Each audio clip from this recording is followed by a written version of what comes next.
Wasn't me then. Exactly.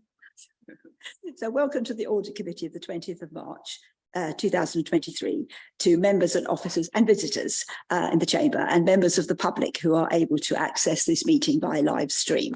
So Tracy, do we have any public questions? No, Chairman. Thank you very much indeed. Any apologies for absence? No, we have a full house. Full house, thank you. Declarations of interest? No, in that case, we'll move forward to the minutes. Is everybody happy that I confirm this is a correct? Yes, Charlotte, the councillor. No, I have some corrections in section 38. The chair of the meeting actually, where it says that the chairman stated it could be obtained from the minutes as to which other officers had attended the meeting. What he actually did, and I checked back on the YouTube recording, he actually asked that the finance director or the democratic services manager provide a list of those officers. I think the response to that was that they could be found from the minutes. Am I thinking of the right? No, he said it could be found in the minutes, so perhaps the director of finance or the democratic services manager could provide a list of the officers other than the chief exec, director of finance and director legal who'd attended the audit committee. Well, as I wasn't there, can I pass this over to the deputy? That's right. Yeah, okay. Tracy? Okay. Okay. So it would be nice to have that list. And also, I asked to have recorded that I'd requested members of staff be invited on several occasions, and that had always been turned down. And also, I asked to have recorded after the quote from the Orange Book that I said that summed up how I felt about risk management at the council. So how does that change what you're saying? Well, it's not been recorded. Right. Okay, Tracy? Can you? On the latter comment, I would say, I mean, obviously it's a question of interpretation, but the comment at the start saying Councillor Kane expressed a lack of confidence in the risk management arrangements, and then the quote, I would have said that as a summarising that she's not happy with that, but obviously it's a matter for members to decide in that. It is a case of interpretation, so I can accept that. But I did earlier ask to have it recorded that I had asked for officers to attend on several occasions and it had always been refused. Okay. That's on the live stream, so I think we have to accept that. Yeah, I mean, I can confirm that Councillor Kane did indeed say that, followed by, I think, a rebuttal from me saying that I didn't believe that was true. Okay, thank you. In which case, both need to be recorded. Thank you. So sorry, Chair, that isn't actually what happened. Are you saying that Councillor Schuman's brought? I'm saying that his memory is incorrect because I did check it against the recording this morning, and it was me responding to him saying that because I had inaccurately said we were not allowed to ask people, and he said we were allowed to ask, and people had come on several occasions. So I asked for it to be recorded that I had asked several times for members of staff to come and had always been turned down. Right, I think we need to accept that. Thank you. Right, so assuming I can sign those with those corrections. Okay, so I don't have any chairman's announcements. So if I may, we need to go to agenda item number 6, which is the external audit and the audit results report. And welcome, Mark. Over to you. Thank you, Chair, and good afternoon. So I'll run you through the key messages from our audit results report. But starting with the opening comment that the audit is in a good place, it has gone well, and I'll update you on the progress since the date that we issued this report, as there are a number of matters that were stated as incomplete on that date. But I'd remind the committee to focus on the assurances that we are providing so you can discharge your duties as a committee when you get to agenda item 7.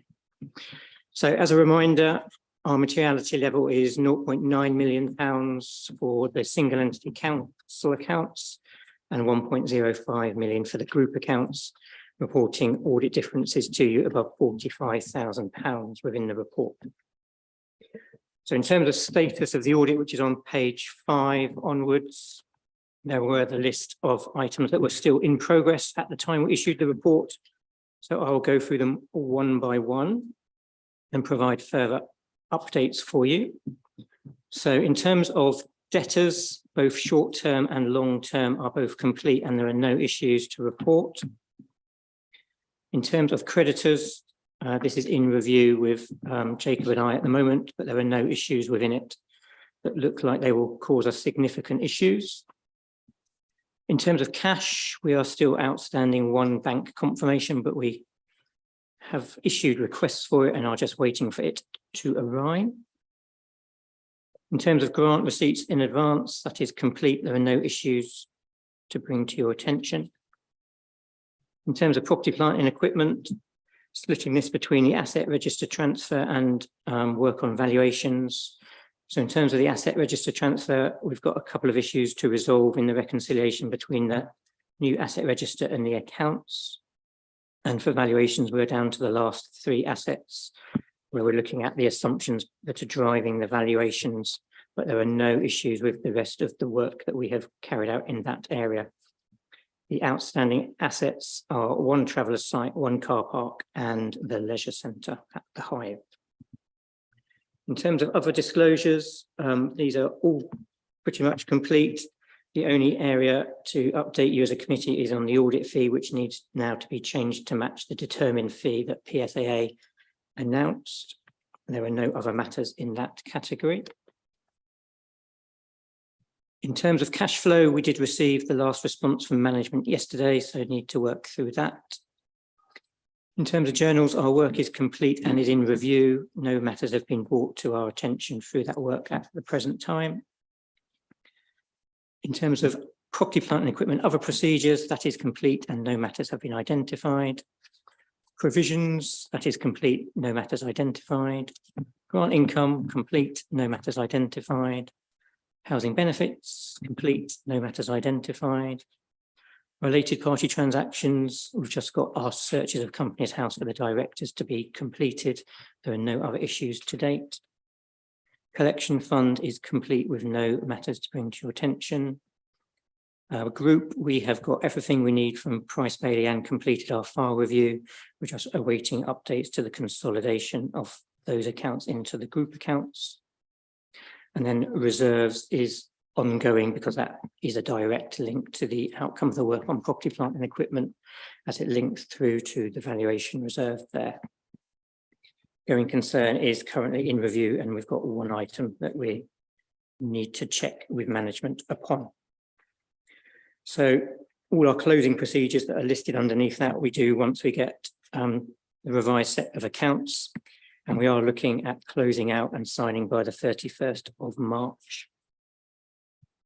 In terms of audit differences, at the present time, as a committee for you, there are no uncorrected differences, which is clearly a good position to be in. And in terms of corrected differences, we have the 4 that are listed on page 7 and section 4. Only one of those was material, which was the incorrect recognition or double recognition, if you like, of the additional restrictions grant, which was recognised in last year's 2021 accounts and re-recognised again this year. So we have asked for it to be removed from this year's set of accounts. And then page 8 onwards takes you through the audit risks that we had in our audit plan and the assurances that we have gained against all of those. My status report, which I've just gone through, gives you much fuller assurance against all of those. So the only ones that we remain to gain full assurance over is in relation to journals testing, where there's no issues to date, but we need to conclude our work.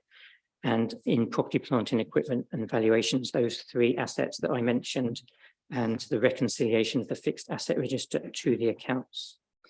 Taking all of that together and not believing there would be significant matters within those 3 areas where we need assurance, we are proposing an unqualified opinion as of today, and the wording for that is set out in section 3 for you. And we've also only requested standard representations, which is appendix C. So we have, with the subject to the matters that are outstanding, which I've just said, not had to perform any additional procedures or request any additional assurances via that letter of representation from you. Then in terms of our value for money responsibilities on page 30, our procedures did not identify any risks as part of our planning work. Therefore, we have no other matters to include within our audit report, again, the wording of which is in section 3. So in old terms, that would be an unqualified value for money conclusion because we have no matters to report. Therefore, I think those are the key messages, but I'm happy to pause there and take any questions, Chair. Thank you, Mark. We had some pre-questions. Councillor Inskip posed 3 questions and Councillor Kane has done a few more. They've all been answered. Are there any responses that you would want to make with those answers? Yes, Councillor Kane. I would first like it recorded that I'm very disappointed that this meeting hasn't been moved so that we could review the full and final audit report.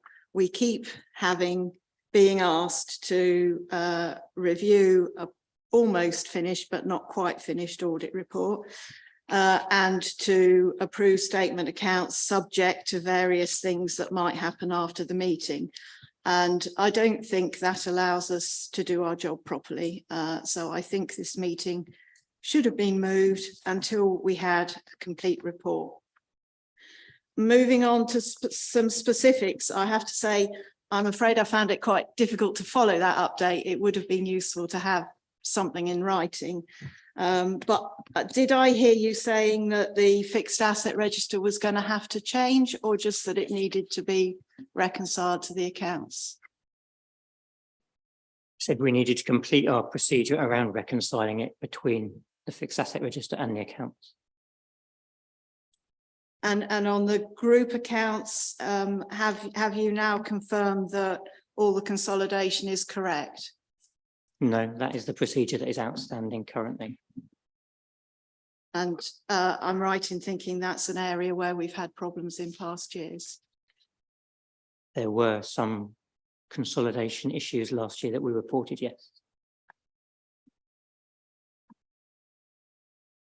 Thank you. Councillor Inskip, do you want to refer to your question? I think Councillor Kane has asked most of the questions I probably would have asked, but just to echo what she said, I found it very difficult to follow with a verbal update at the meeting just what the status was. And I think I don't think that's a particularly effective way to go. I think it would be much better to have, if it wasn't in time for the papers that were sent out to the meeting, I think it would be much better to have at least a written update at the meeting that we could then refer to.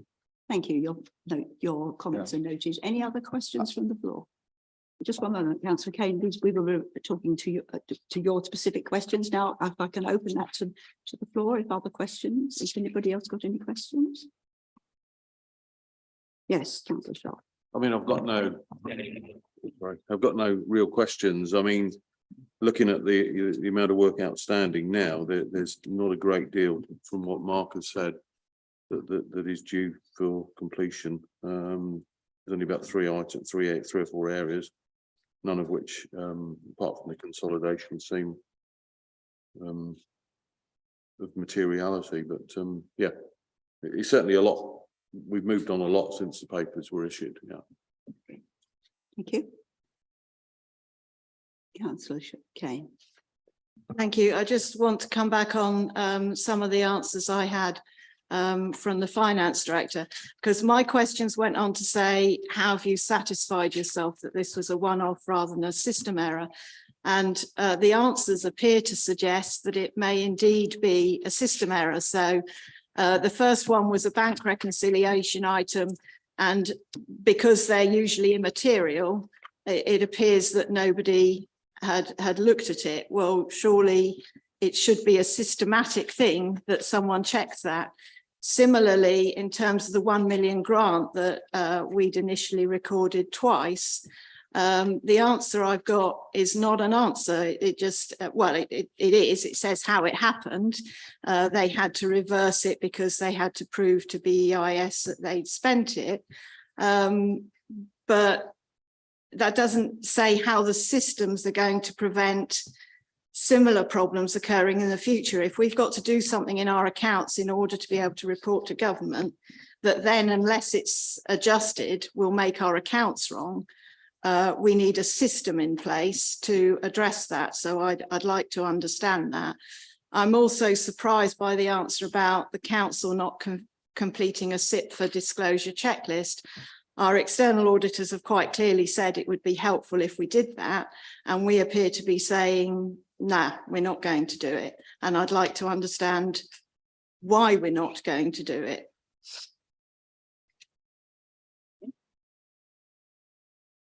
To pick up the questions in order, and in relation to the journal for the 31st of March, clearly our processes previously weren't to pick that up and to record it as we have done this year. But clearly, with it being a material amount this year, we need to review our processes and, you know, and look at that value in future years and to determine whether it is material, and therefore our processes will be adjusted to reflect that.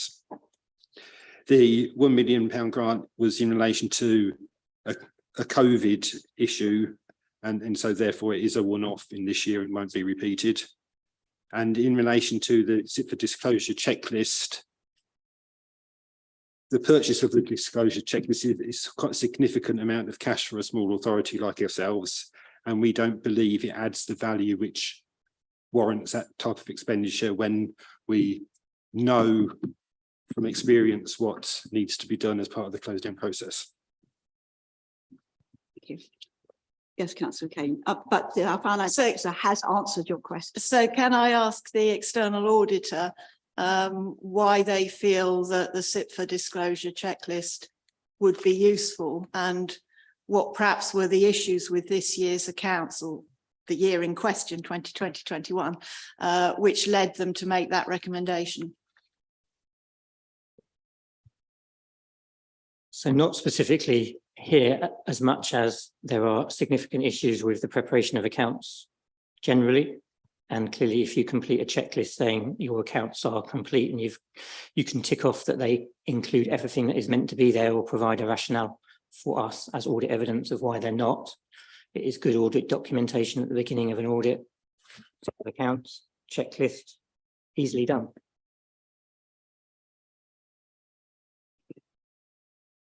Well, I think we should look at this further, because yes, it might be expensive to buy the checklist, but it might cut our audit costs if we've done the checklist. Thank you. Your comments are noted.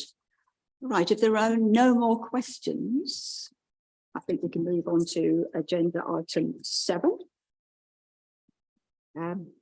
So we are being asked to make the following recommendations: to approve the 2021 11 statement of accounts as set out in Appendix 1, subject to the Director of Finance in conjunction with Ernst & Young and the Chairman of Committee being authorised to make changes in relation to issues discussed during the previous item on the agenda in relation to the audit results report identified since the agenda was dispatched, and then, if required, any other changes that, in the opinion of the Section 151 officer, do not impact on the overall substance of the accounts, this prior to final sign-off by EY on or around the 31st of March. Do I have a proposer for this, please?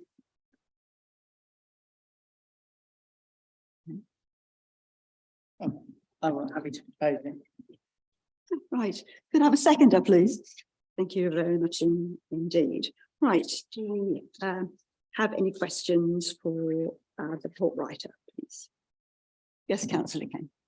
Can I propose an amendment to the recommendation, which is that the committee notes with concern that the 2020. No, you can't.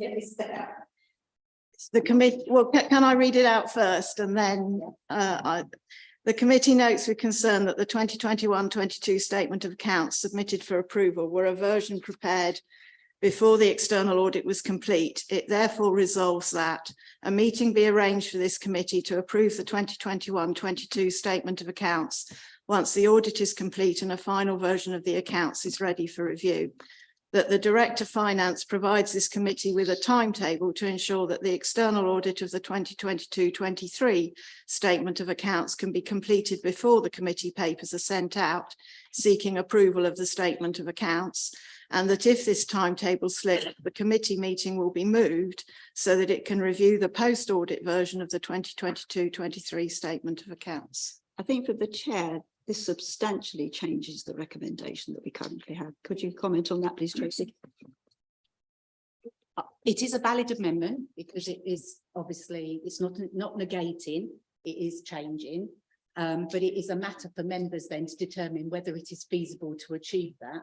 And that may need some advice from officers, whether on a procedural basis that would be achievable. And obviously I can't comment on that. Procedurally, it is an amendment, but whether it's a valid amendment in terms of the practicalities is something that other officers would have to comment on. So as an amendment, we'd need a seconder. It would, yes. Do we have a seconder? Yes, I second that. Okay, in that case, if we could just refer to our finance officer about the logistics of this, and then we can debate the amendment.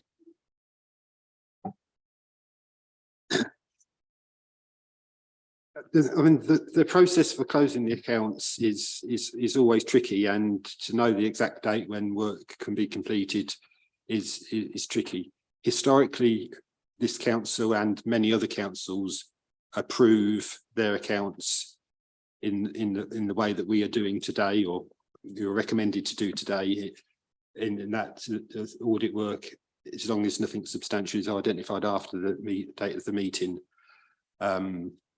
Then the delegation is given to the to the 151 officer to sign off the accounts at a point in time. You know, clearly auditors continue to do their work. There is always going to be a time lag between agenda dispatch and the meeting, and therefore finishing off the work. And particularly this year and in future years, that the window which we have as an authority to get our accounts approved, because of the issues that EY and other accountancy firms have got of closing the accounts, it is important that we do sign them off today. In relation to the 22-23 accounts, at this point we have no idea, we have limited ideas about when the audit is going to take place, and so therefore we've clearly got audit dates in the accounts members' diaries for the 23-24 year, but how those fit into when the audit's likely to take place is an unknown at this point. But clearly we will need to ensure that the timing of audit committees during 23-24 have some relevance to when the final audit is going to be completed, when the external audit is going to be completed. Thank you, Ian. All right, we have an amendment. So would you like to talk to the amendment, and do you reserve your right, seconder? I'll reserve my rights. Thank you. So history is one thing, but this audit committee was set up as the deputy chair told us last meeting, relatively recently. It's one of our key responsibilities is reviewing the statement of accounts, and so it's very difficult when we're asked to review and approve the statement of accounts to keep doing it when we don't have either the final accounts or the final audit report. Now, we've heard today that there are still some issues around reconciling the fixed assets. So we don't know at the moment whether or not that will lead to a significant adjustment.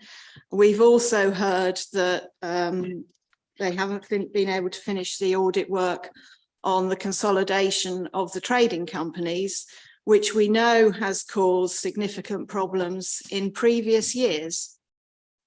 So we know that there are items outstanding which have in the past caused significant problems, could again cause significant problems. I don't think it's right and proper for this audit committee to be approving a statement of accounts when we know that they're not final. And I know it talks about people being authorised to make changes and how that can happen. But that's not appropriate. This audit committee should be approving the final set of accounts. I also note the question about whether it's practicable to do this.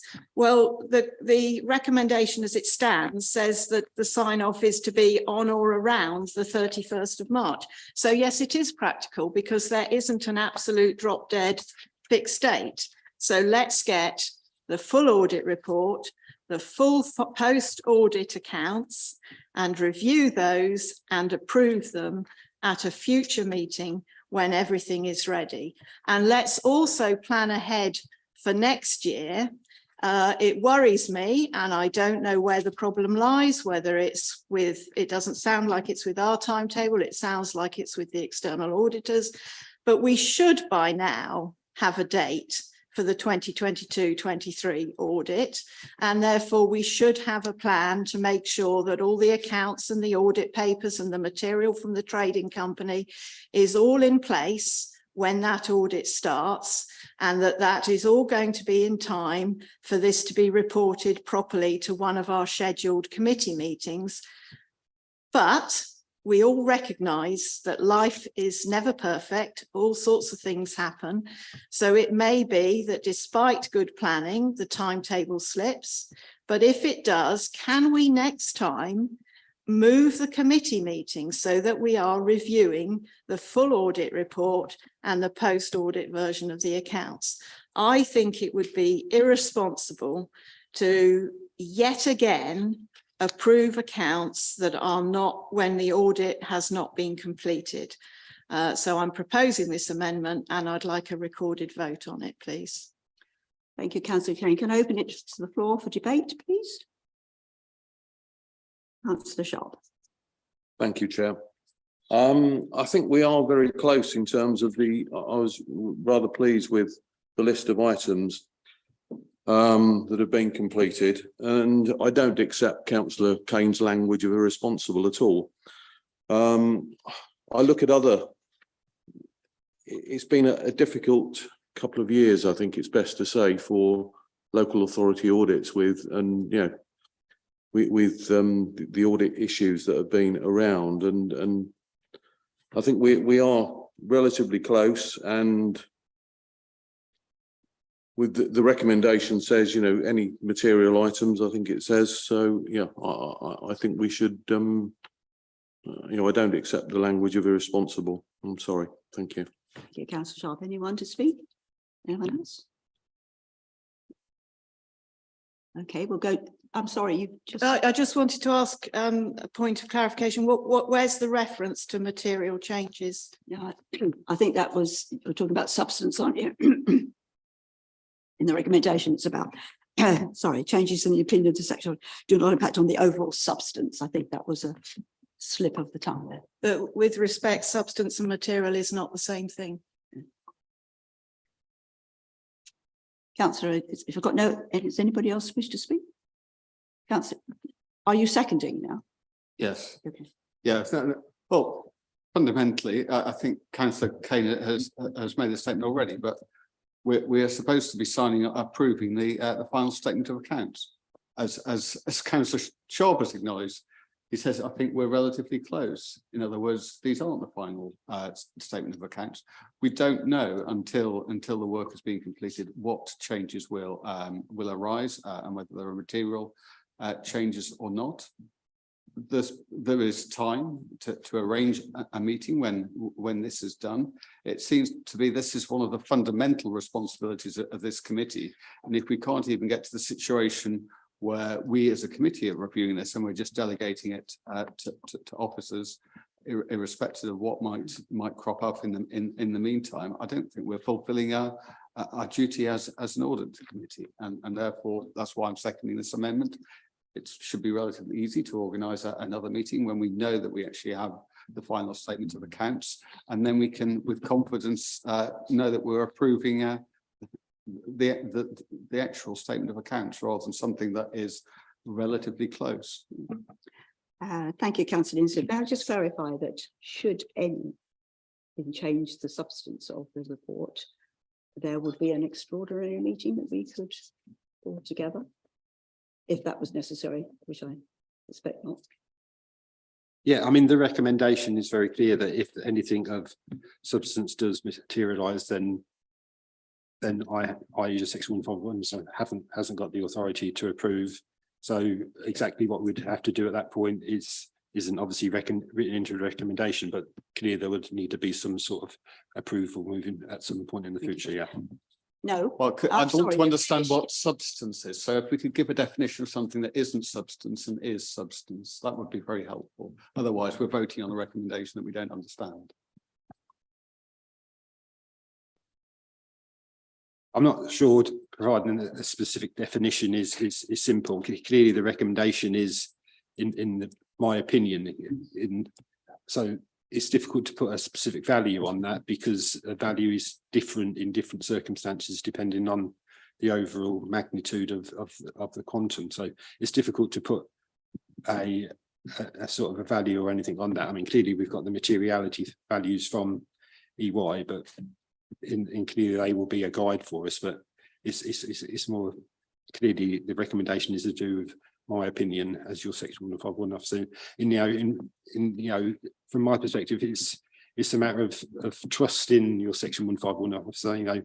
I'm here to make the financial decisions to assist the council in making its financial decisions, and either the trust there in that I will do that in an appropriate way or not.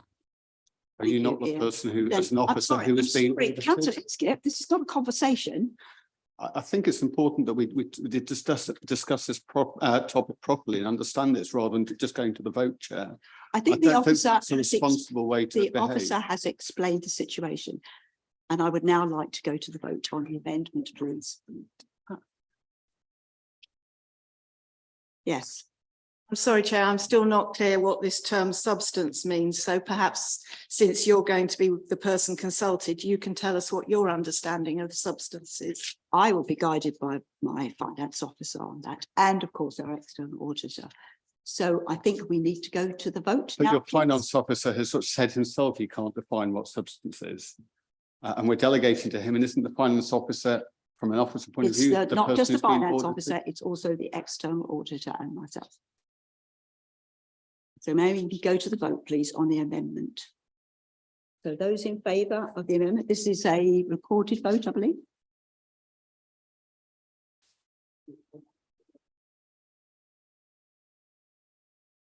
Yes, a recorded vote has been requested on the amendment. So when I call your name, can you say whether you're voting for, against or abstaining on the amendment? Councillor Kane. For. Councillor Every. Against. Councillor Inskip. For. Councillor Dan Schumann. Against. Councillor Alan Sharp. So the amendment is lost by 3 votes to 2. Thank you very much indeed. In that case, we return to the substantive, the matter. As proposer, would you like to say something at this stage? No, I don't, Chair. Thank you. I think plenty has been said. I don't have anything further to say. And Councillor Sharp, do you reserve your right?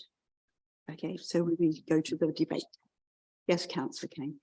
I won't repeat what I said in the amendment.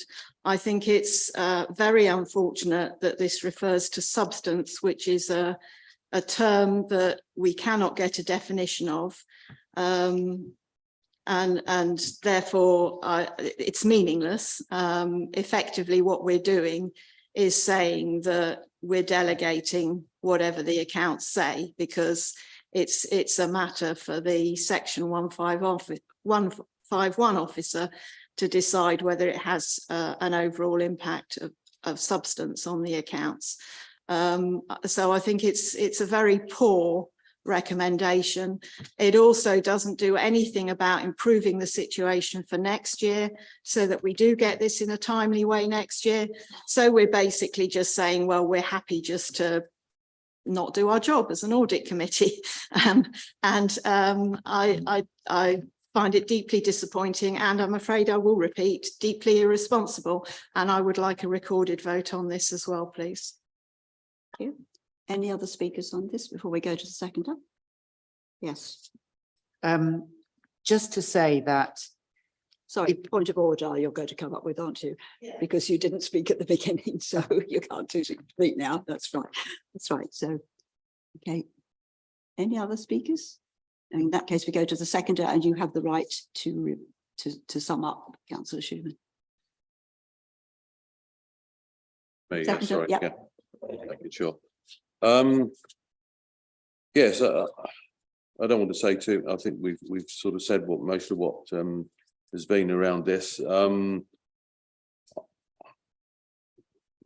are only sort of three issues outstanding, the audit or from EY. And I think, you know, in that situation, we should move forward with it and sign them, subject to any last minute issues that we're talking about. Certainly with we need the accounts published, and because that will give the information to the members of the public, and not in a normal scenario, we wouldn't even be talking about this. They would have been signed off in October, November last year. But obviously we are where we are with this, and hopefully 22, 23. And I understand where Ian's coming from in terms of timetable, because I would have thought it's difficult for that timetable to be even thought about. I'm sure it's being thought about, but certainly to get it agreed at this stage is going to be difficult, I would have said. So yeah, without any more ado, I second the. Thank you, Councillor Sharp. And that gives, we return to the proposer now. Councillor Schumann, you may speak now. Thank you. Apologies earlier for coming in too soon. Unlike some members, I do respect due process and respect you, Chair, so I wouldn't have done it on purpose. Just to say really that I couldn't agree with Councillor Sharp more. I don't agree in any way with the term irresponsible. There is very little left outstanding. Councillor Sharp tells us it's 3 items, and I bow to his greater opinion and judgment, because this is his background and not mine. But even I, as a layperson, can see that the items that remain are not. It's not a great big list, and it's not an irresponsible move.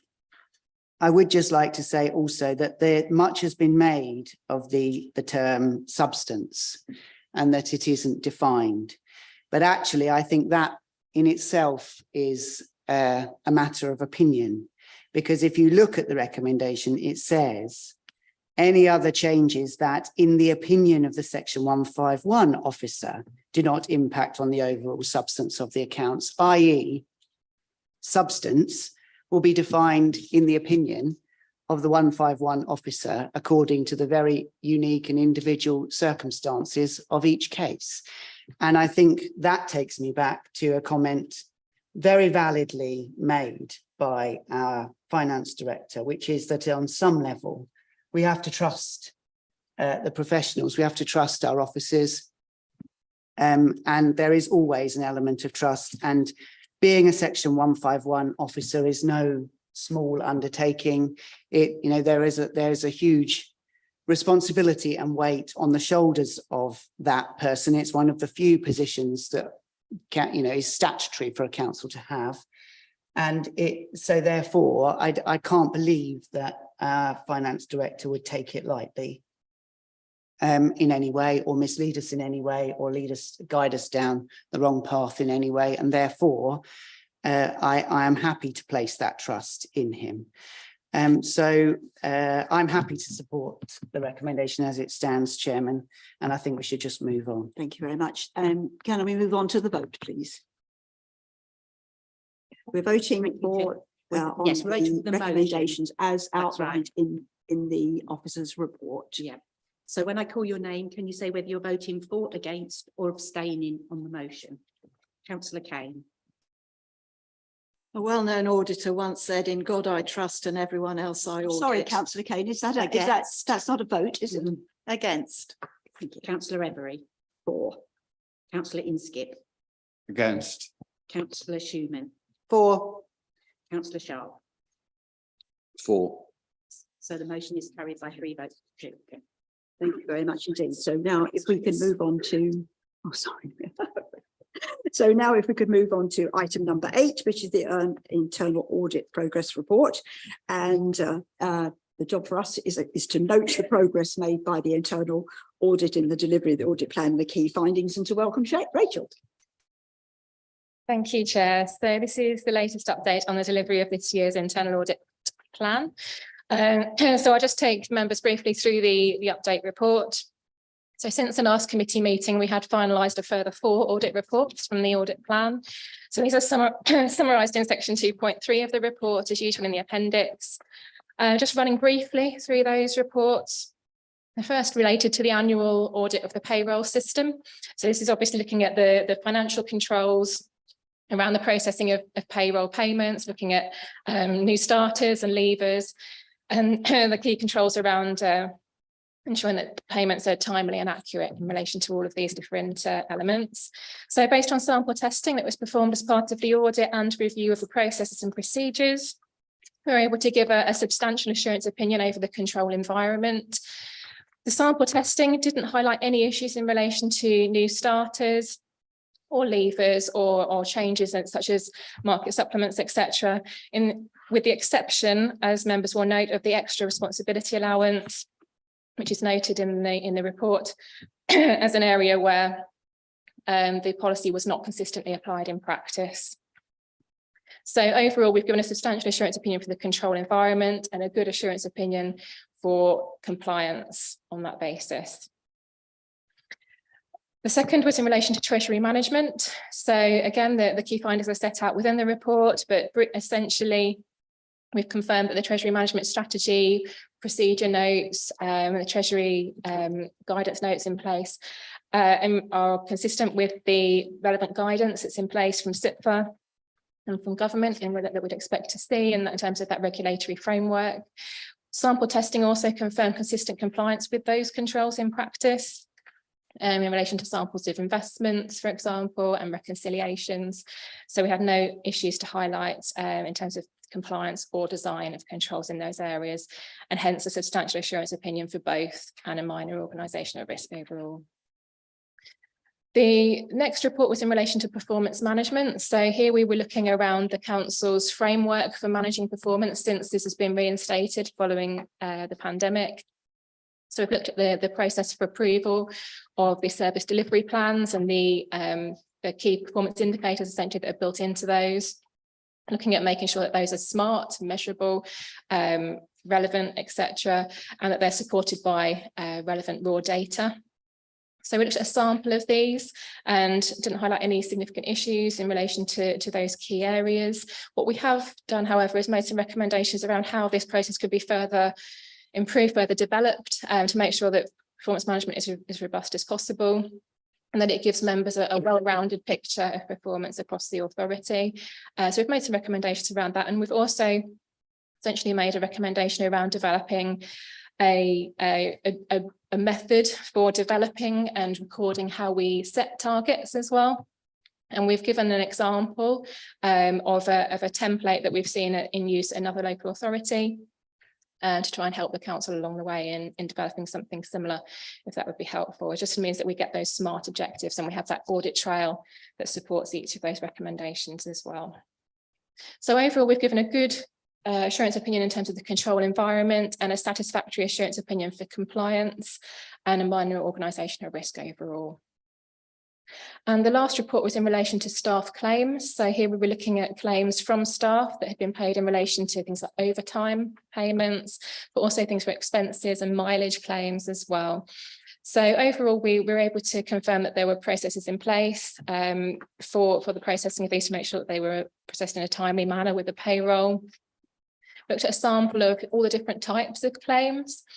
And as we've noted in the report, we confirmed that the claims in relation to expenses and overtime claims, we didn't highlight any significant concerns.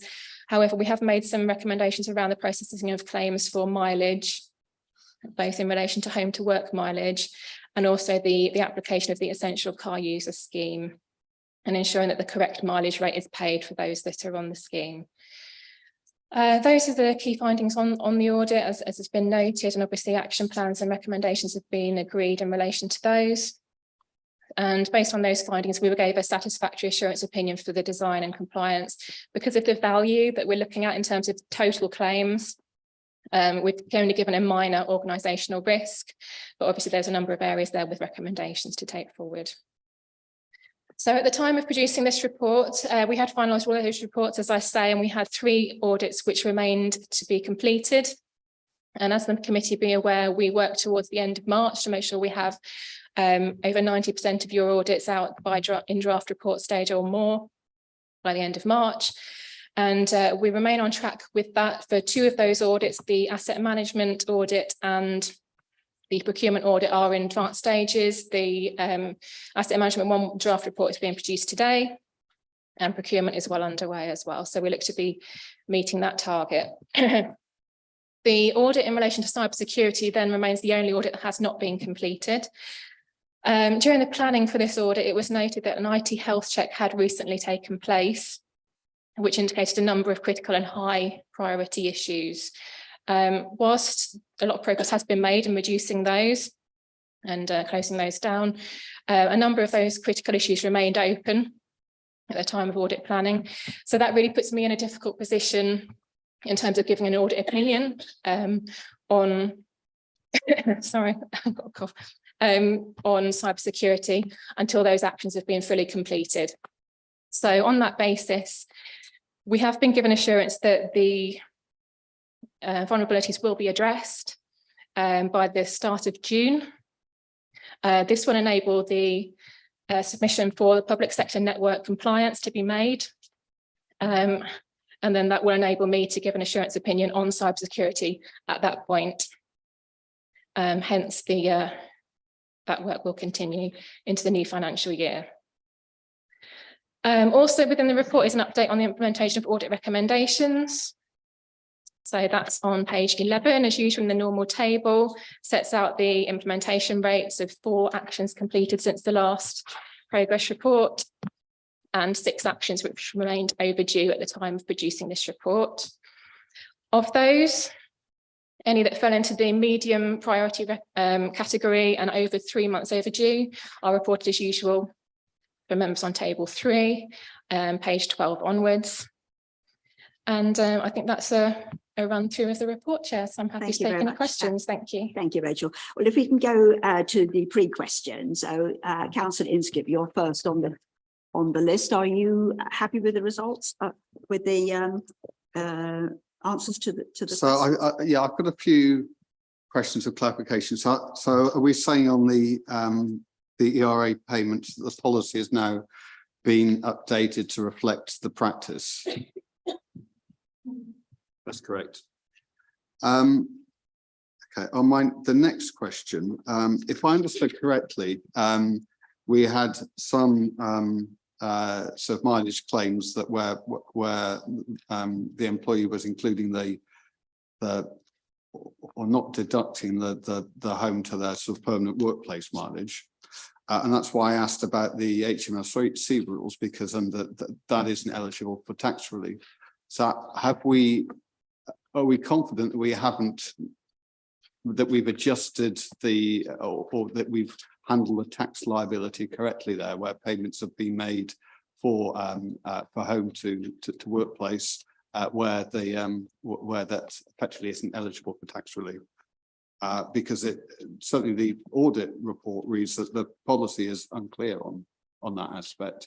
So I'm trying to understand, first of all, I guess, how we can be confident that our procedures are compliant with the HMRC rules when the audit statement is that the policies aren't clear, and then given the findings are that a number of payments, if I understood correctly, have been made for those journeys, or to include that element of the journey, how we're sure that we have dealt with the tax implications. You get all that. In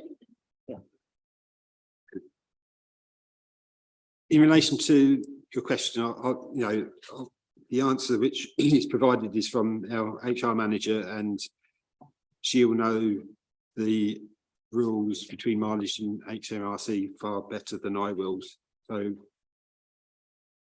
the answer you're given is from her. I'm happy to go away and get further clarification on that if you so wish. So I'm not quite sure I got an answer to my question there.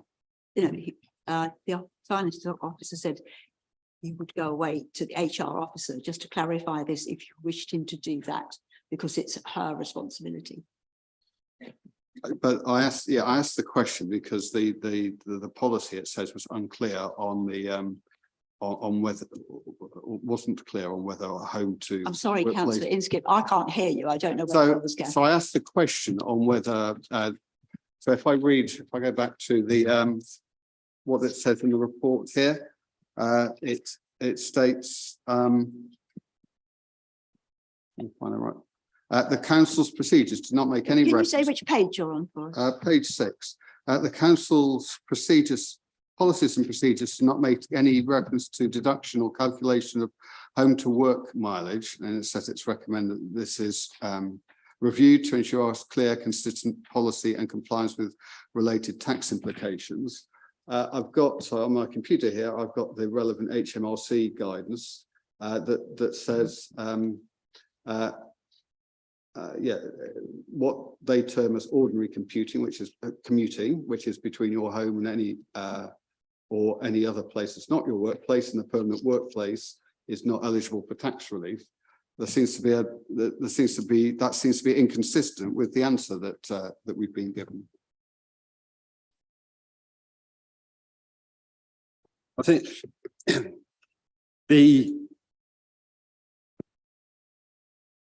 there's an acknowledgement in the council's response to the audit that our policies or procedures in relation to home to work transport aren't documented in the way they should be, and the procedures are going to be updated to ensure that that is clear for staff moving forward what they are should and shouldn't be claiming. Okay, I'll move on to the next question. I don't think it's been fully answered.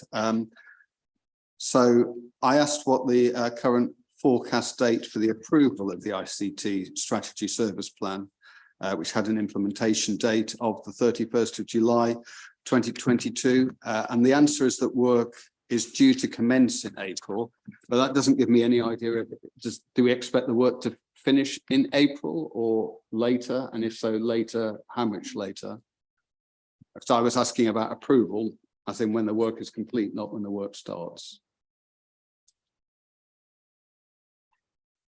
I'm not quite sure which question you're referring to. I note that comment, and somewhere in one of the answers, I can't immediately find it now, does make it clear that because of the staffing issues within the ICT team, it's difficult to put any timescale on doing things. I mean, clearly, if staff are returning, and again, somewhere in document it says that we are having one member of staff has now returned and another is on a phased return. Clearly, the more resource they are able to put in will speed up this timescale for when these documents will be finalised. I didn't want to be held of a hostage of fortune to give a very specific date while staff were still absent through sickness and therefore not being able to achieve that date. Clearly, once we get a full complement of staff, then we can be more precise about dates when things can be achieved. When will you be able to report back on that? Would this is something which would go for the June committee or an interim? I personally would be disappointed if the work isn't complete. Well, I'd be very disappointed if the work wasn't completed before the next audit committee. Which is in June. Okay, does that answer your question? Well, I don't think there is another answer to the question, so no, that's all your questions sorted, isn't it? So, Councillor Kane, you have some questions as well. Yeah. I want to carry on with that line of questioning, because I do understand the issues in the ICT team, but we just heard the internal auditor say that we need to have these issues resolved by June. Through you, Chair. Yeah, yes. Yeah, sorry.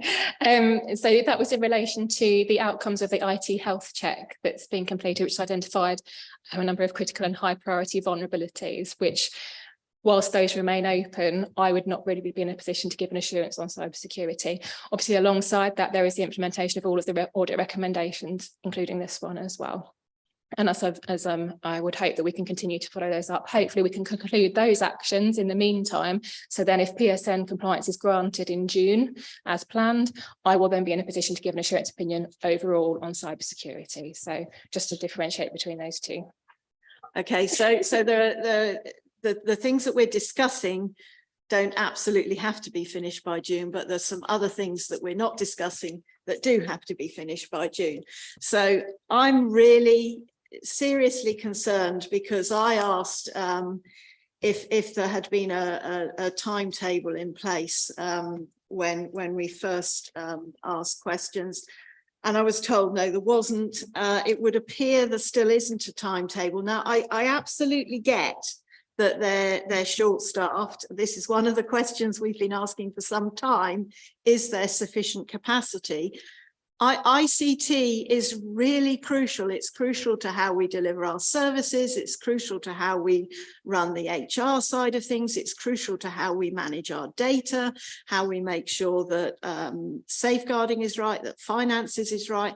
ICT is core really now to what we do. And I am seriously worried that there isn't a timetable for completing this work. You know, the old adage, failure to plan is planning to fail.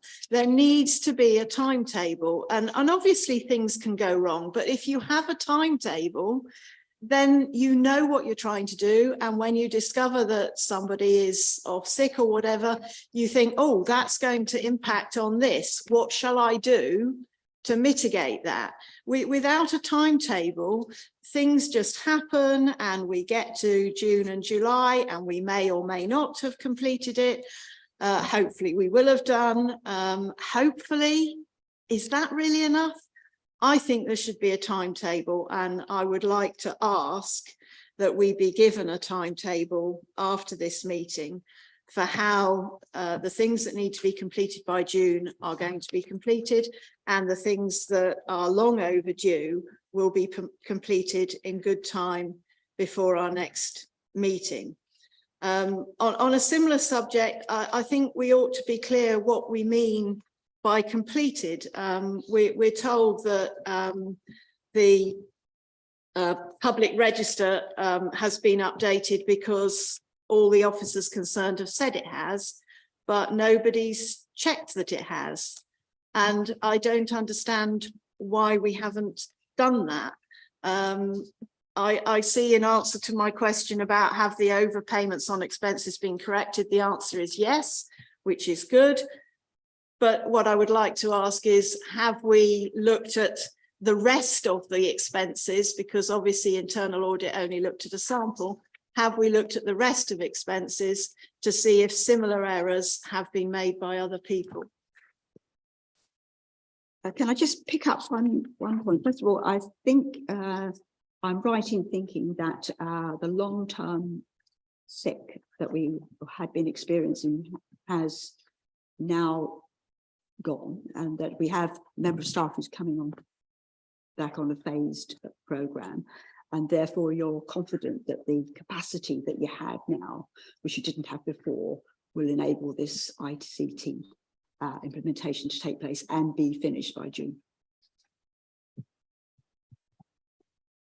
Yeah, I mean, the person on the phase return is a very important person in relation to doing the things which are extra, which have been reported by internal audit. So clearly we are reliant on that person continuing his phased return and then becoming available. But all things being equal, then there's, yeah, these things will be completed before the next audit committee meeting. So we do have a timetable between April and Yeah. June. We just don't have the operational action plan, which Yeah. probably doesn't need to come to this committee anyway.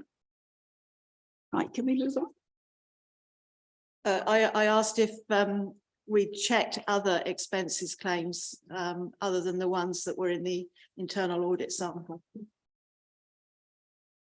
I don't know the answer to that question, but I'll take it away. Because it was quite a high proportion. My question 15, you've answered, we don't currently have a process in place for reviewing essential car user allowances. The new policy could include new arrangements for reviewing the mileage on an annual basis, if that is the preferred option. Who will decide that? That'll be a management team decision. And will that be reported back to this committee in any way? Well, it will be formed part of the progress report, won't it?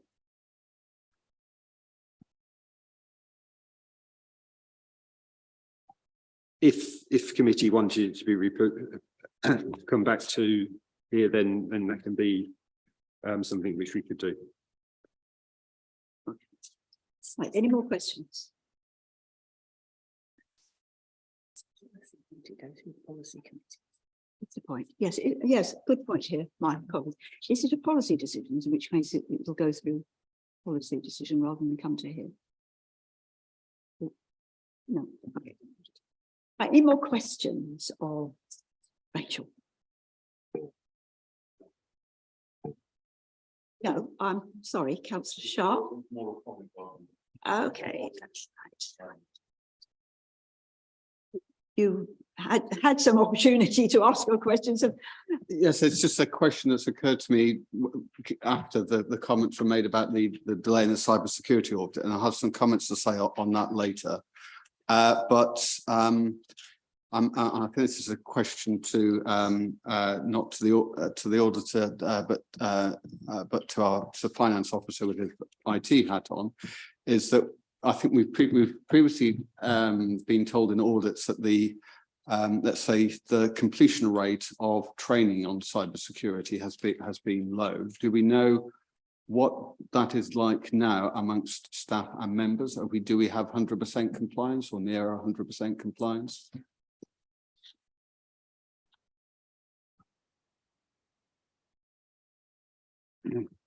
We are, there is well, I don't know the actual figures, but there is a strong strong take up by staff. Vast, a significant majority of staff have done the training, and there was a trawl out to all staff who hadn't completed it literally a couple of weeks ago to encourage them to do so. Clearly there is no compulsion to get members to do it, although clearly we as the council have encouraged members to do so, but to be frank, the take up from members isn't what we would have preferred. Sorry, the take up is good. It's not good for members. It's not good. Not good for members. The number of members who have done the training isn't what we would have liked to have been the That's case. quite interesting, because that's something you can take outside the Councillor Sharp. Your statement or question or It's touching on the mileage rates, and I agree with Councillor Kane that we need to know how, whether we've checked that. It's just around the issues, because obviously this is something that, well, we may not get an HMRC audit, but that's the sort of thing they would home in on if they were looking at that. And as a public body, we should be aware of that. But it was really in the answer. I'm looking at the answers to. Sorry, Councillor, come look at the answers to your questions. But on 13 and 14, do we have any time scale when this new travel expenses policy is going to be live, and therefore this guidance is in there? that's question 14. Yeah. Really, this is going to be an HR policy, so I don't know the exact date, but again, I can chase the HR or discuss with the HR manager the timing of that.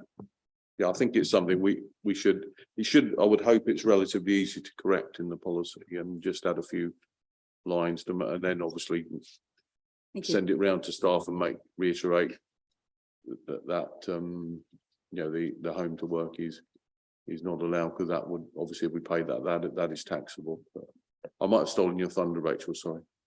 Yes, Rachel.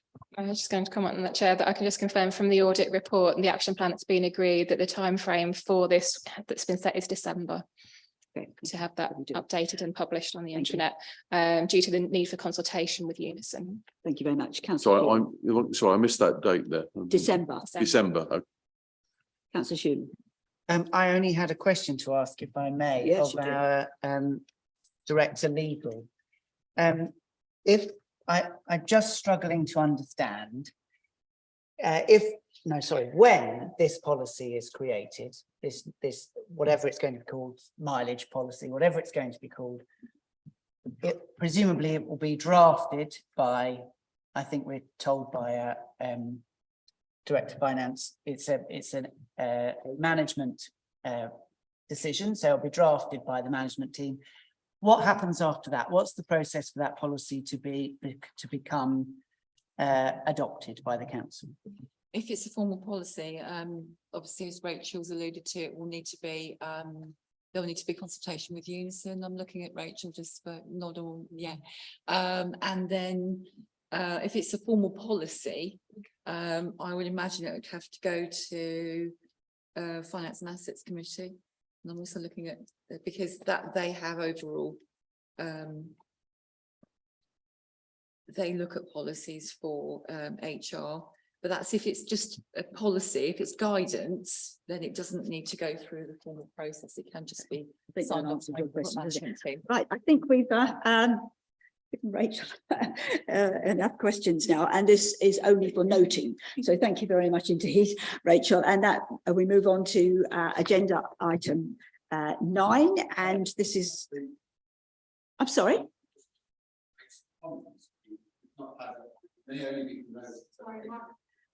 We have. Sorry, I'll put my microphone up. I was indicating I wanted to make some comments. Once we've done questions, normally we have questions, we have comments, and then Yes, we vote. and we had questions. Yes, so I wanted to make a comment.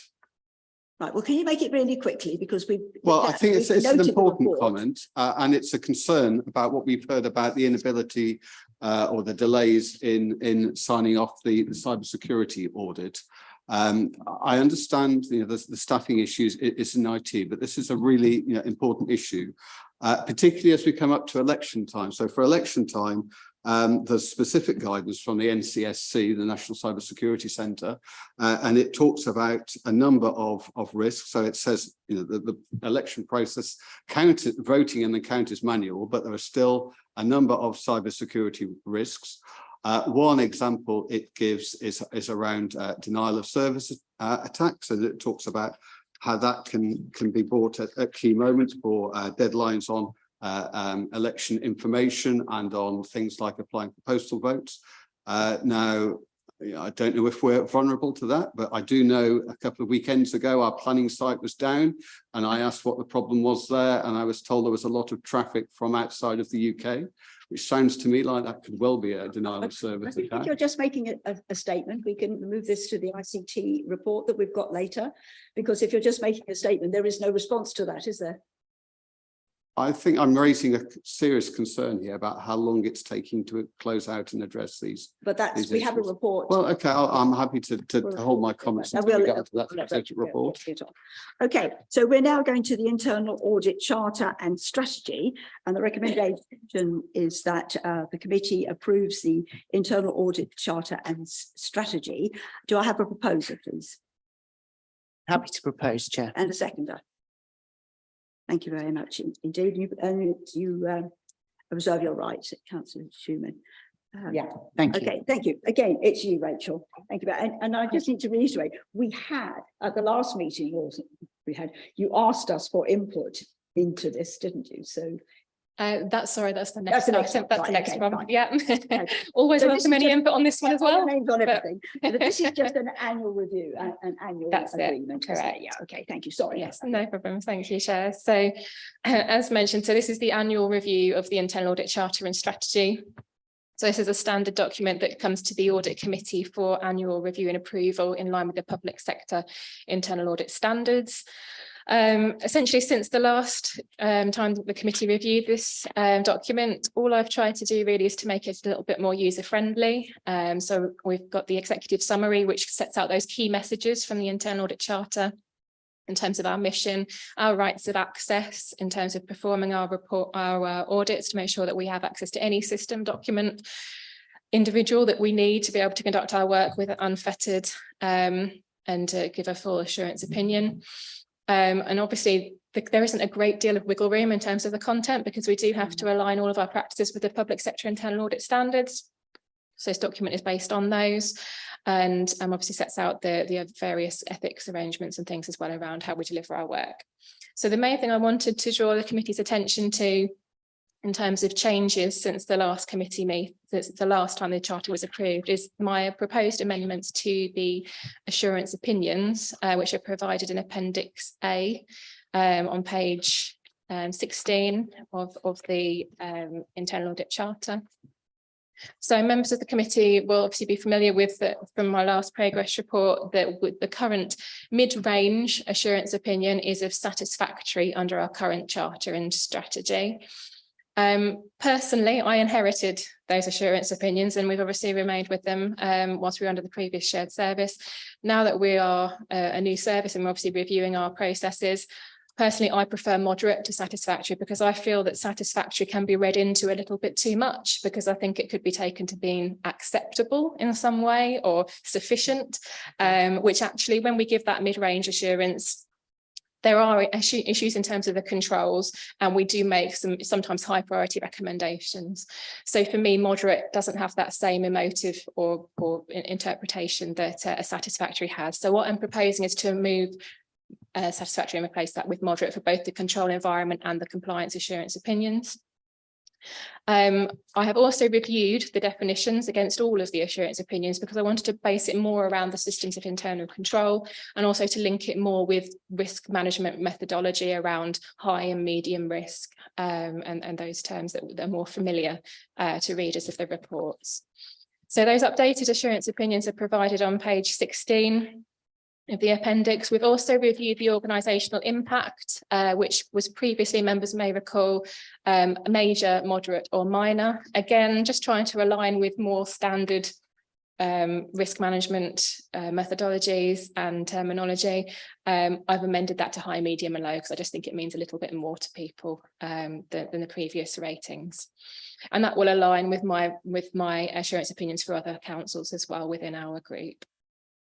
So that's the main amendment I'm proposing in the charter today. Obviously, I'm bringing this to you today alongside the internal audit plan for approval, because essentially this sets out how we will deliver your internal audit service for the year ahead. So I'm happy to take any questions from members, and obviously the report is for approval today. Thank you.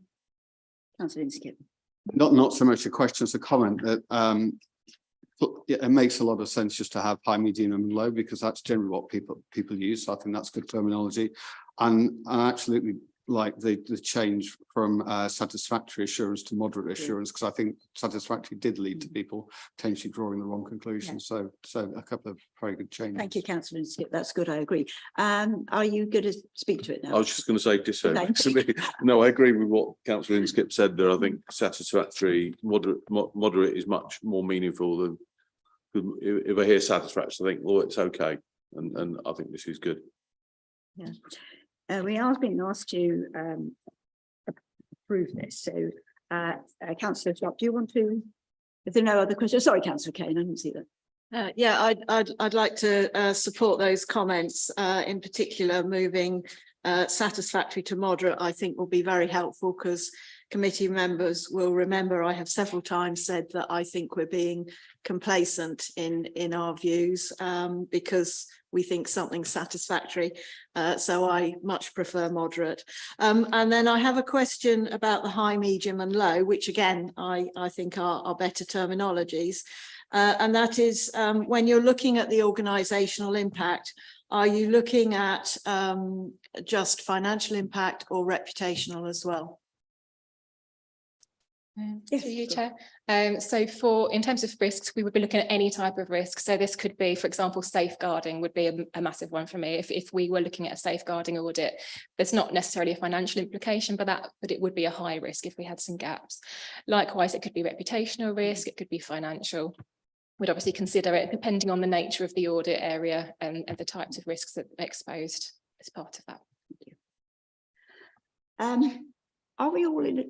Do we have to go through, is there any more discussion that we need to do, or are we quite happy to go with this? I don't see really any dissension, so just, yes, okay, that's all agreed. Thank you, Tracy. Okay, now we do go on to the next bit.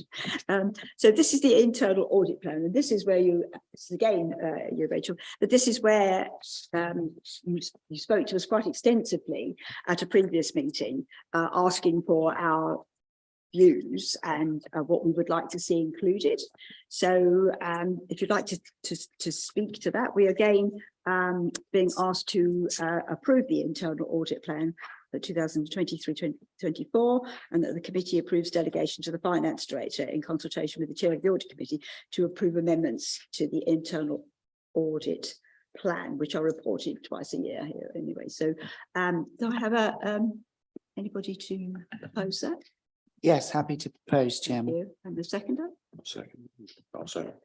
Okay, right, over to you.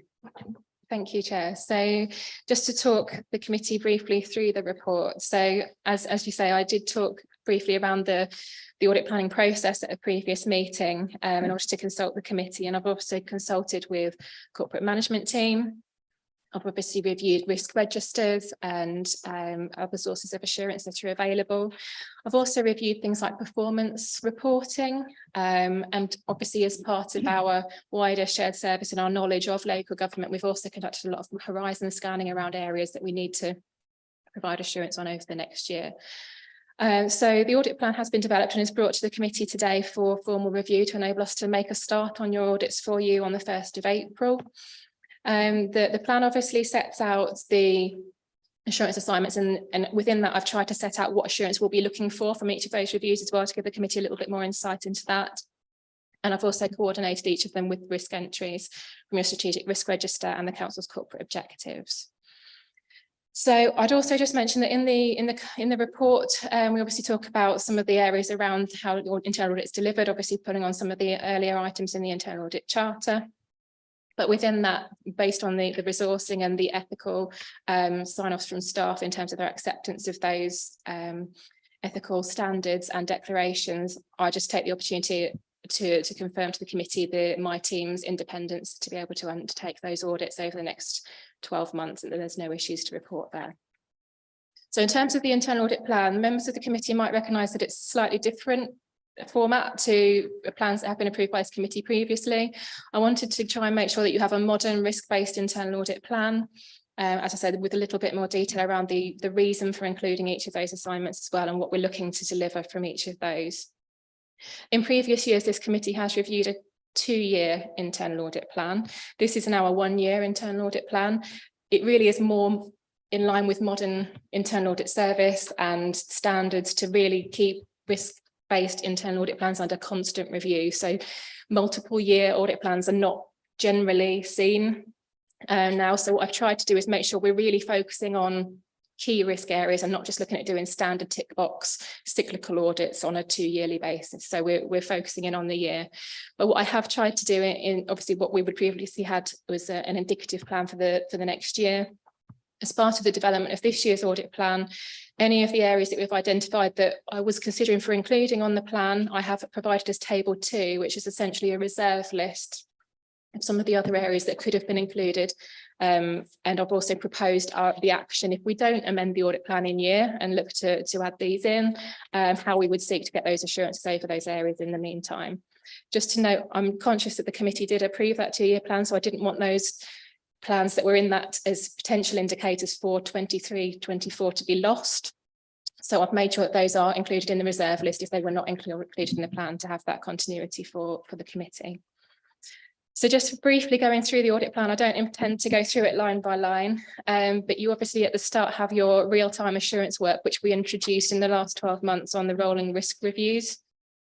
The feedback from committee has been positive, so I hope that you're happy for those to continue and that they will add value for you in the year ahead in giving that independent assurance over risk management.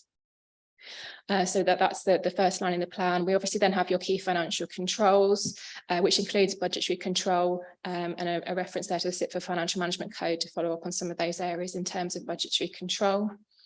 We then have a block around compliance with key corporate policies and controls. So this gives me some assurance over internal control, which informs my annual year-end opinion. So we do annual testing on procurement compliance, and I propose that remains in the audit plan for the year ahead. We've also included a couple of other areas which haven't been subject to internal audit, not risk-based necessarily from the risk register, but they just give me assurance around general standard internal controls. The next block is more around risk-based audit coverage, and these are where we really link to your strategic risk register or other areas of assurance that I've identified that we need for the year ahead. So just to talk through some examples. So as I said, horizon scanning is something that feeds into the audit planning process. So as part of that, I look to any changes in regulations or legislation in the year ahead. So in this, I identified the changes in the regulations around private sector housing enforcement, where we will have, I'm expecting some new regulations around damp and mould. And for that reason, I've prioritised inclusion of work in that area in the audit plan. As I said, also, we looked at performance reporting. So community infrastructure levy was an area that I noted as below target performance at a point in this year, and something that we haven't audited for a few years. And given the values associated with that, I feel that needs to be prioritised for the audit plan. So that just gives you a basis for some of the basis for inclusion of those audit reviews. And obviously each of those is linked to your strategic risk register, as I mentioned. Just to also mention, we do have a cybersecurity audit in there. It's one that I would suggest is an annual review.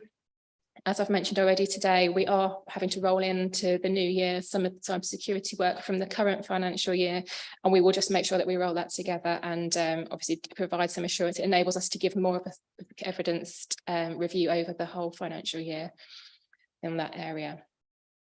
So that's a quick run through really of the report and the potential areas and the reason for inclusion of some of those assignments, but I'm happy to take questions from members on the reason for any of those assurance areas or anything that you feel requires reprioritisation within the plan.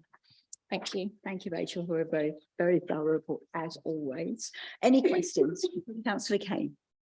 I'll start with some comments and then a question. My comments are, I'm glad you're going for a year. It makes it more agile. You're able to respond to issues ongoing. I like the layout of it. It was nice and easy to read and understand, and as you say, know why you've put things on there. I'm glad you're continuing the real-time assurance on risk management. I have found that extremely useful. I'm sure it will continue to be. I also welcome, at long last, not a criticism of you, that there's going to be a review of the governance of the trading companies. That's something that I've been asking for some time, so I'm glad it's now on your plan. I have a question around that though, because we have struggled as an audit committee to get access to trading company staff or directors. So can you assure us that you have, just as you have for council staff, you have full access to all the trading company staff and the trading company directors, and obviously all the information and records? Through you, Chair. Obviously, I can comment on this from my knowledge in the past. Obviously, I haven't reviewed all of the governance arrangements around the trading companies in the last year or so. So I'm obviously based on that information that I have. But as I understand it, the memorandum of understanding would set out what rights of access we have in terms of the trading companies.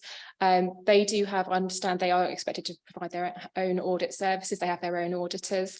So part of the review will be understanding what rights of access we do have and how we do get those assurances if we don't have the full rights of access as our own internal audit service. So it could be, for example, that we don't have that right of access, but we have other sources of assurance that give us that in the absence of that. So that's the sort of thing I'd be wanting to understand as part of this audit to get to the bottom of that. I don't know whether anyone is able to comment further on that. Yes.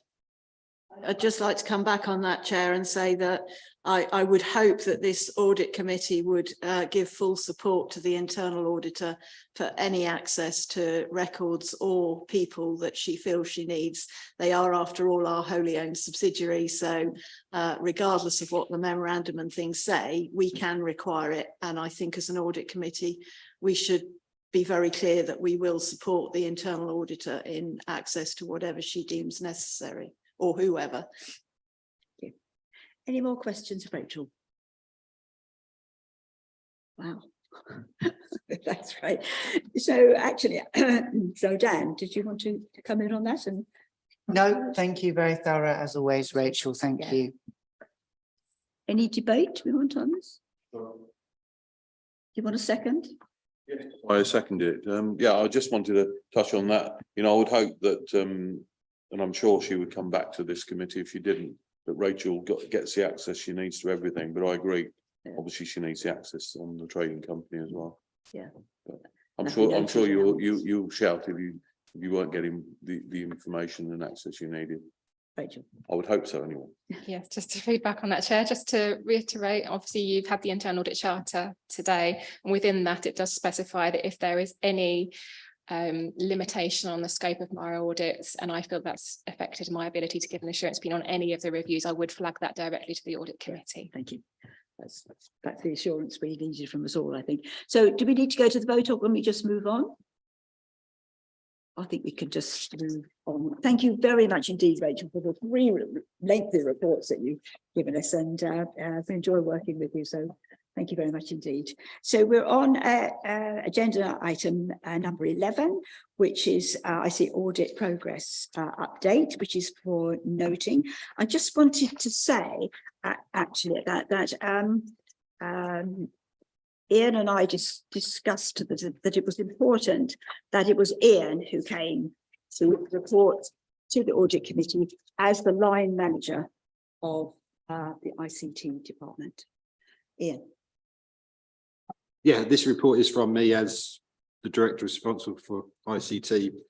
The bulk of the report is the matrix of the questions raised by Councillor Kane just before the last meeting, which we didn't have time to answer before the last meeting, and the current status of those as of the time this agenda was sent out. Clearly, some of the issues remain outstanding in those were already picked up in the report which Rachel has presented to us in relation to the audit work. I think for me, what this has allowed us to do is actually to highlight the areas which have been resolved since the last audit. You know, the last audit was the end of January. We're now just over halfway through March, so therefore the agenda obviously went out prior to that. So the amount of issues which have been resolved in that period is good. We are making progress as the ICT team, and whilst we acknowledge there are still issues to resolve, I'd like to think the audit committee would acknowledge that things have been progressed in that short period of time, and we are moving in the right direction. Thank you, Chair. Yeah.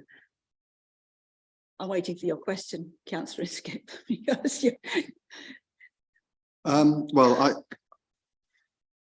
I had some comments. I'll come on to those later. I'm not sure that, because I've only got, again, I've got more comments than questions, I guess, on the two. Questions would be helpful. So I don't have any further questions at this point, but I've got some comments that I'll make when we get to that part of the meeting. Councillor Kane. I do have some questions, but before I go into the questions, I would like to welcome the significant progress that has been made and thank the team for doing that. My questions are, we're told that we don't actually have a sort of service agreement for wiping hard drives and things, that we just go out to contract as and when we need it. And I wonder why we feel that that's a better arrangement than having a service agreement, so we can just call off against it as and when we have stuff that needs wiping, so it can be done quickly. I noticed that when we talk about the safe disposal of other equipment, we're told that all devices are wiped. I'd just like to know to what standard we do that. And then I note that the draft incident management plan is out for review, and I wonder what are the main changes in our current processes that draft incident management plan has suggested, and is there sufficient staff resource to implement it? Thank you for your thanks, Councillor Kane, on progress to date.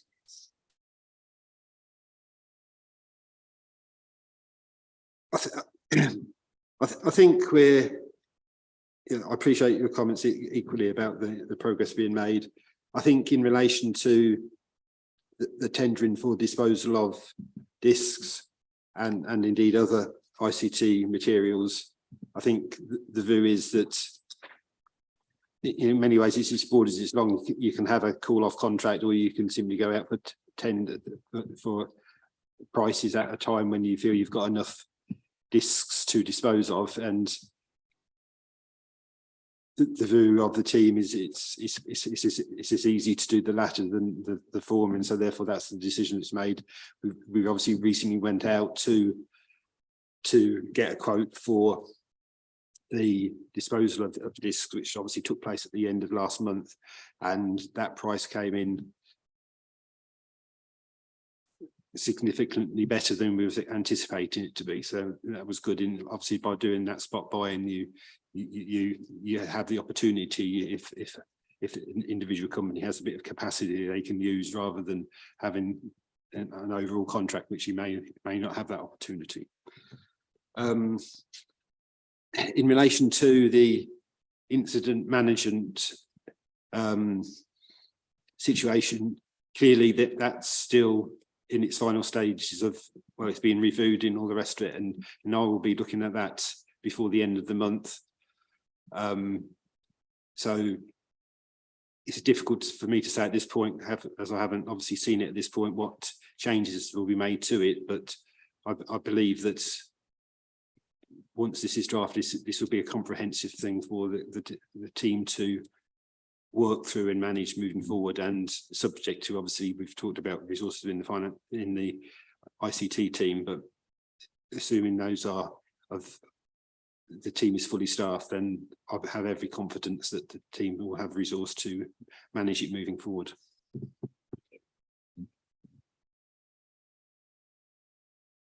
I'd just be interested to know what work has been done to assess the balance of risk in terms of having a service agreement for wiping hard drives and things, because obviously I get that if you wait till you have a certain number and then go out to tender, you might get a cheaper price, you might get a more expensive price depending on the timing. But more to the point, you've had hard drives that are readily portable because they've been taken out of the main equipment with data on them, which, as was raised before, then gives us a risk, even though they're locked away, that we might lose data. So I'd be interested to know what sort of analysis has been done of those balances of risk. And I would also like an assurance that as part of the review of the incident management plan, there will be a consideration of whether there's sufficient staff resource to implement it. We can have the best incident management plan in the world, but if it sits on a shelf with nobody with the time to make sure it's implemented, then it's not worth the paper it's written on. To answer your final question first, it's my strong belief that the size of the ICT team is appropriate for this authority. And so therefore, once the incident management plan is completed and signed off, that we will have the resources to implement, to action it moving forward. In relation to discs, I acknowledge that nothing is risk-free, and clearly these risks are portable, but we have to be aware that this building is not accessible to the general public. To get into this building is therefore very difficult.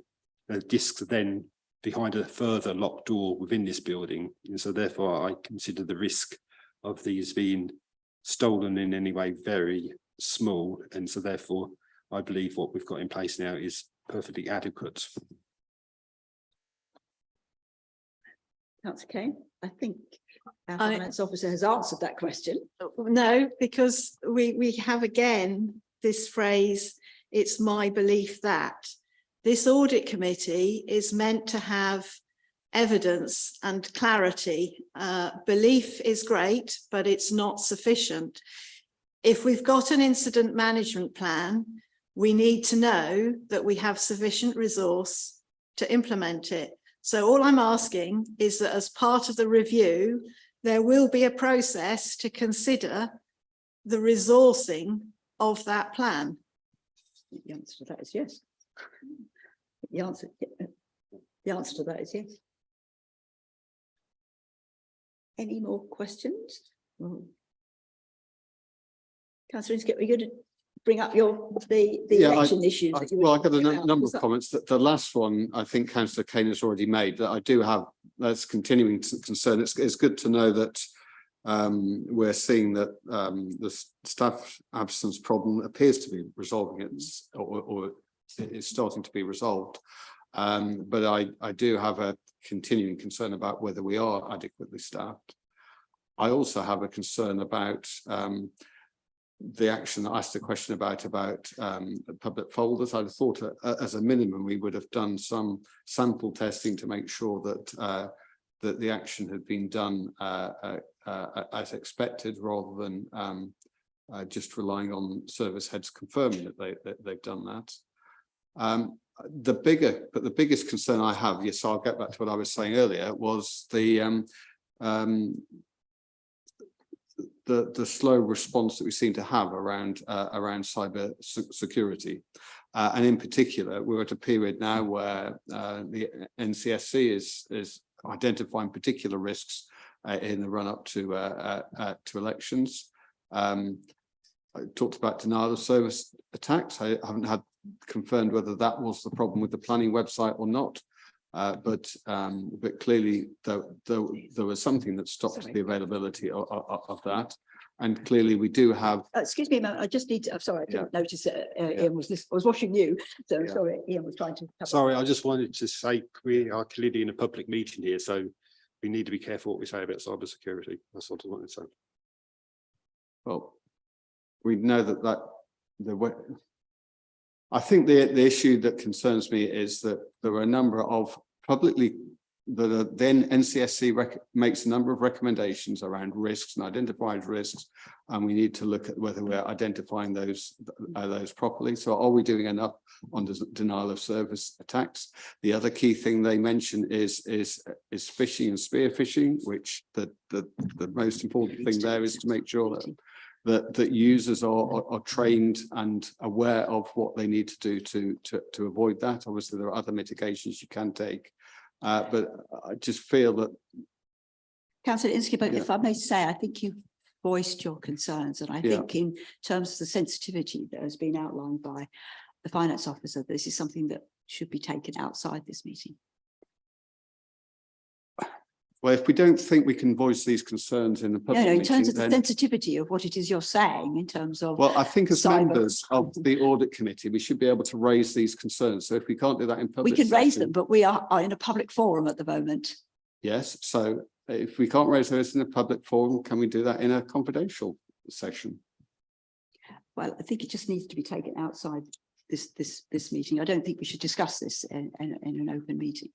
No, that's why I'm asking, can we do it in a confidential session? Because if we take it out of this, when you're effectively not allowing members to raise some real No, concerns. we that we have. always have opportunities to go into exempt committee, and I'm not going to stop you doing that. I'm just saying that at the moment, we need to be really careful because we're talking about some very sensitive things. So if we could hold what you're talking about now, and then perhaps go to the forward agenda. All at the moment I'm listing is a number of items that publicly the NCSC suggests that local authorities should be addressing.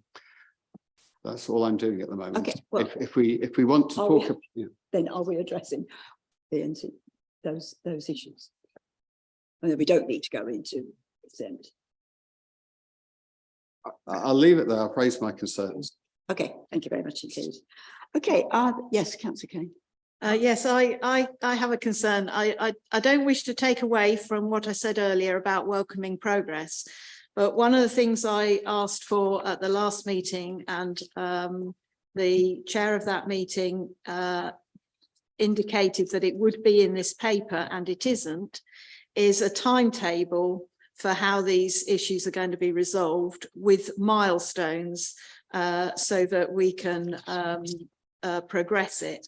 And I'm wondering when we're going to get that.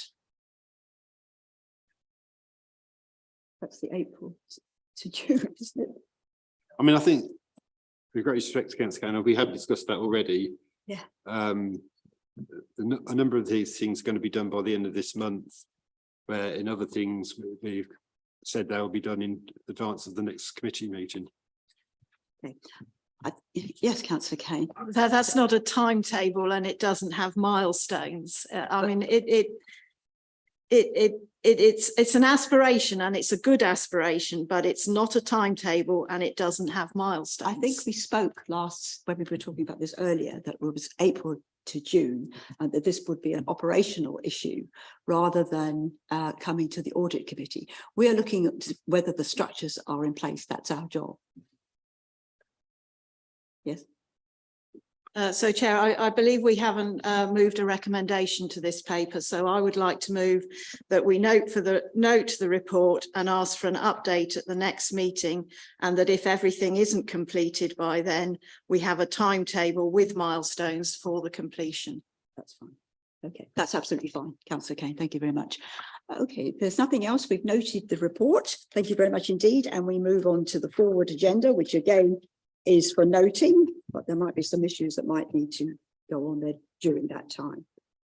Is everybody? So sorry, Chair, I'm not Just quite July, sure what is it? happened to that. I proposed a recommendation. Sorry. Oh, right. I beg your pardon. Is everybody happy to accept that recommendation? I think I did say that. Sorry. Oh, I didn't say that. I'll formally Okay. second In it. that case, I accept the recommendation. Could you read it out again? But it's, yeah. Sorry, we note the report and we ask for an update at the next meeting, and that if everything isn't completed by then, that update includes a timetable with milestones for when it will be completed. Agreed. Thank you very much indeed. And if we've agreed the forward agenda, which is only for noting, may I I have some questions on the forward agenda, Chair. My first question is, why wasn't the external audit plan at this meeting? Because that's what was on the forward agenda that came to our January meeting. And I see now it's on the forward agenda for July, which partially explains why it takes so long to get it for the finance director to get a timetable. That plan should have come to this meeting. And so I'd like to know why it didn't and what we're doing to make sure that in future it does come to the March meeting. Yeah. I mean, clearly that's more a question for our external auditor rather than myself, but clearly as is well documented, and obviously we've got experience here ourselves, there are delays in the internal audit progress at a number of councils, and it's my understanding that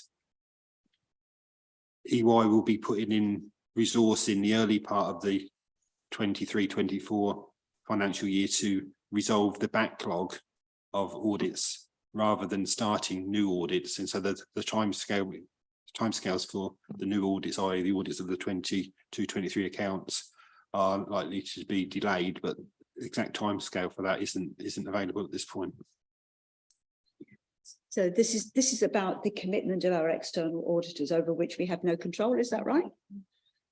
Yeah, I mean, sorry to come in again, but clearly we've got, and I think I sort of alluded to this earlier, we've got the external audits, the audit results report in the statement of accounts on the agenda to come on the 27th of January, but that is simply at this point to put them onto the agenda, but those that I can give you no guarantees that the reports will be ready at that point. Okay, presumably we actually have no control over that. Earlier on, we had a external audit progress report. We haven't had their final report, so I just wonder why that's not on the plan for our July meeting.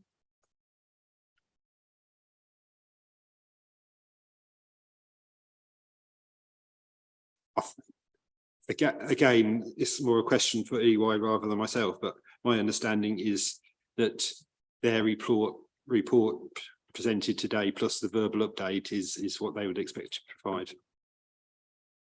Okay, and we would all get a copy of that, would we? I think that's unsatisfactory. I think their final report should be brought back to this audit committee so that we can formally review it. Councillor Sharp.